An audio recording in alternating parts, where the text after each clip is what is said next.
Hello, friends. This is Dave Young, David Henry Young. I like my name. I'm named after my grandfather, David Henry Reed, on my mother's side.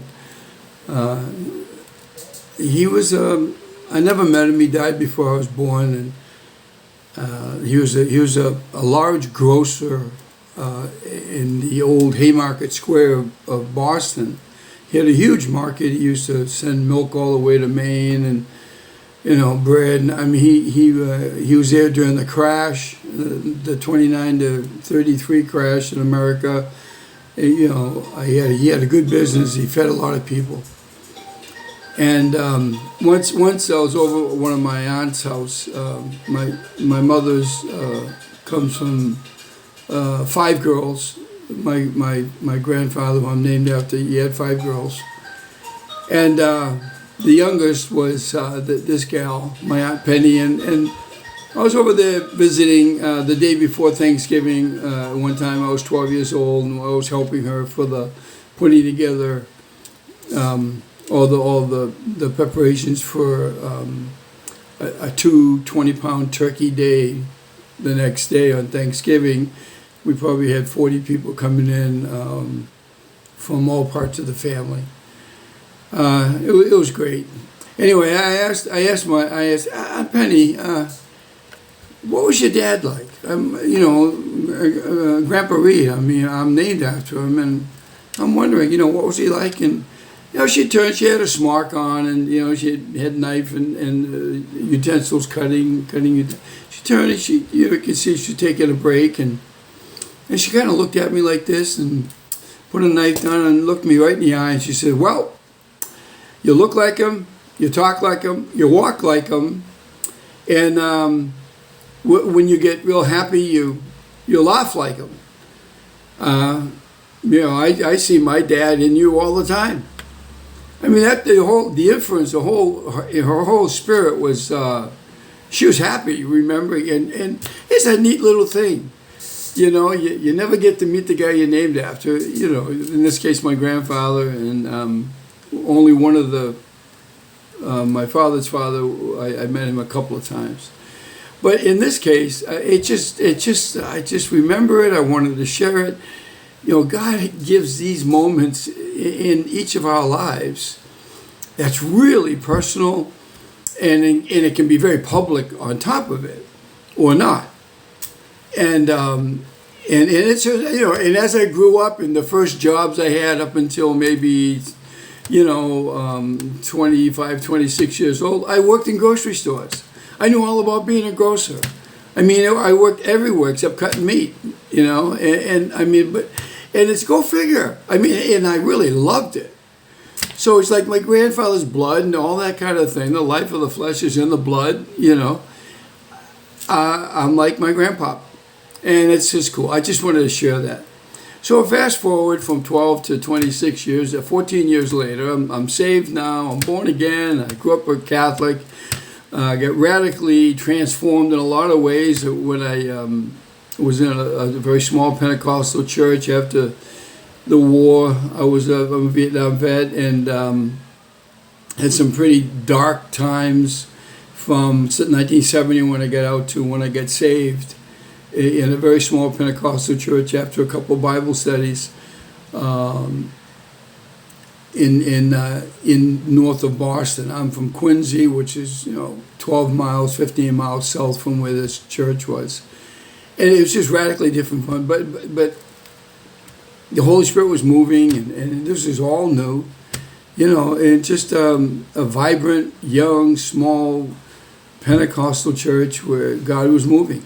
Healing, delivering people, being encouraged in the Spirit through prophetic utterances, like water, just flowing. It was great. And then around that time, maybe in 1975, I was visiting a friend, and I was tired, and I just took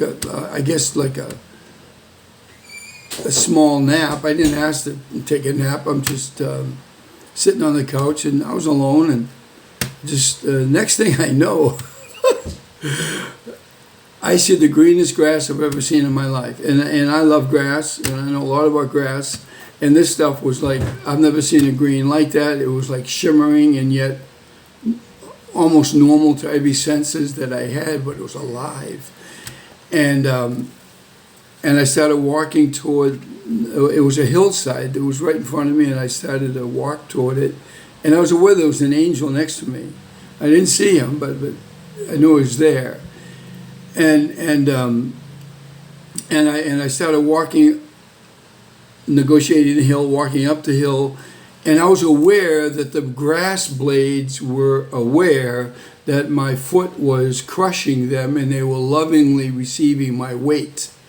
All in a moment, I had that sense, and and the sense of wonder was enormous, and I'm just calmly walking up this hillside, maybe 100-foot hill, on an easy slope to walk. And as I started to walk up, these two bluebirds just cut across my vision, just maybe 2 feet from my nose, and they were just hilariously flying by. And it was the bluest blue I've ever seen.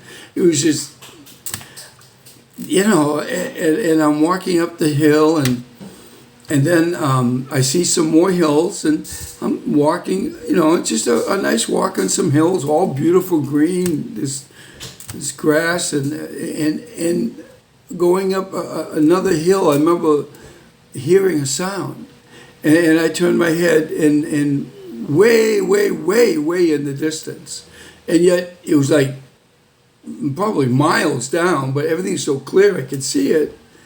I saw this enormous city, enormous. I've never seen anything like it, and it was pure white, and it had some I guess touches of shining silver like I've never seen before. It was enormous. It had to be thousands of feet high. I mean, it was enormous. It was way, way in the distance. And I hear this song. You are my shepherd and my king, Lord, master, everything. We are the sheep of your pasture, where in safety we adore you. Jesus, we offer song and praise. Teach our hearts to love your ways. Oh, lead us in our prayer. Oh, lead us everywhere. And it was in rounds. Just rounds, and thousands of voices, just thousands of beautiful sound of just heavenly choir, thousands, and it was in rounds. They kept that one phrase, that long phrase that I just sang, and I'm not much of a singer, but I love music. It just over and over, and then I was watching the sound, as it were, because it was coming up and out of spires that were projecting the sound, maybe, I don't know, out of this huge city. And I saw the song coming right for me in the distance. It was, if you can imagine, I was taught by nuns, growing up, 4, 5, 6, 7, 8, and 9, ninth grade Jesuits, and the nuns for the 4th grade to the 8th grade. They took me out of public school after the 3rd grade. The nuns would teach us little kids, music. And I didn't know this, and they had this device, and they put 5 pieces of chalk in this device and scrape it across the blackboard, and make 5 lines, and then put the G clef, and then they put the, they're teaching us music. Well, I saw that kind of a design coming at me like this, just it was alive, and it was floating toward me, and it finally got to me, and the sound was getting a bit louder and louder and crystal clear, and then the like a tape. Like a drawn out tape with all the music score and all that stuff. just went. He finally got to me on the green hill, and it just whoop, went right inside me, you know. And then all of a sudden, I remember waking up, as it were. But in the last moment, I was aware that I was. Is that heaven? I was in heaven.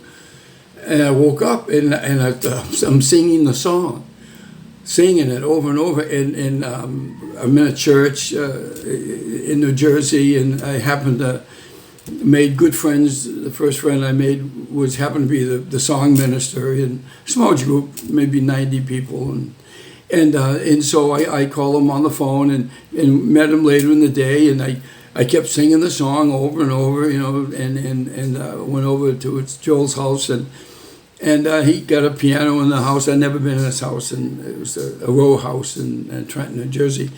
And he says, "Well, sing it." And so he's, you know, and he's making notations on a sheet of score blank, and he said, "Well, say it again," you know, and he's making some more, and then sing it again. And so after 15 minutes of that, he goes, "Hey," he said, "we have our first hymn." I said, "Well, what's the difference between a song and a hymn?" And he explained the difference between a song and a hymn. And, you know, he's a music guy. Now, he worked in an oil company, but, you know, his real talents to me were he knew music, and he could sing it and lead people in worship, and just, you know, just one of those happy guys, you know. Music is a happy thing. Even it can bring sadness, but, you know. And so we're going to put it into, it was going to be one of the 12 songs on this little album that the church was going to create, you know, produce, and that all fell through. But he got this song copyrighted. You know, I saw the sheets. I had them in, you know, Words of Music by David H. Young, and go figure. So I'll get, it's got copyrighted a couple of times. They got phone call over some years saying, "Hey, I'm this and I'm that, and we do this, and could we sing your song? Is that okay with you?" I said, "Yeah, sure, go ahead." So it's like,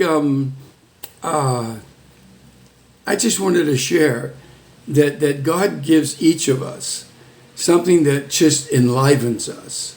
I mean, our walk with him is very personal. He knows us. He's inside of us. Christ in me, the hope of glory. I'm dead. He's alive. My breath, he's given me a new breath. Read Romans 8, right? I mean, I died. And the breath I have now is the breath of God through Christ that lives in me. It's not intellectual. It's real. So I just wanted to share that. And you can pass it on if you want. And sing the song if it was enough for you to, because that's the song. It's meant to be sung in rounds, you know, forever. Okay, let you go. Bye-bye.